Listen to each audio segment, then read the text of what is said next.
ในตอนเช้าของวันที่14มีนา2025คณะกวดการศูนย์กลางภาคนำพาโดยท่านสีในเมียงลาวันรองประธานกวดการศูนย์กลางภาคพร้อมด้วยคณะสมทบกับคณะกวดการแขวงบุรีคำไซ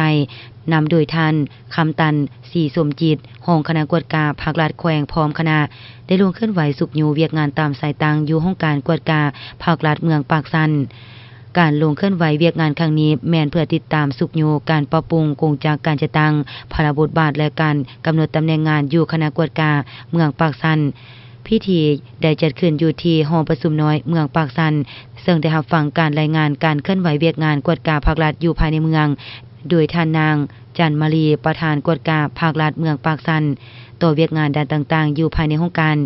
โดยได้ยกให้เห็นหลายเวียกงานผลเด่นบางเวียกงานที่มีข้อคงค้างและบางบทเรียนที่ทอดถอนได้ในการพันขยายนิติกรรมต่างๆการปรับปรุงระบบการจัดตั้งและการปฏิบัติพระบทบาทของคณะกวดการภาคองค์การกวดการรัฐคันเมืองอยู่ภายในกรมกองและหากฐานภาคตามคำแนะนำของคณะกวดการศูนย์กลางภาคโดยได้รับการนำภาษีนำอย่างใกล้ชิดจากคณะภาคเมืองและภาคส่วนที่เกี่ยวข้องเหตุให้คณะภาคหน่วยภาคขั้นต่างๆได้รับการปรับปรุงในเวียกงานกวดการตามกฎระเบียบของภาค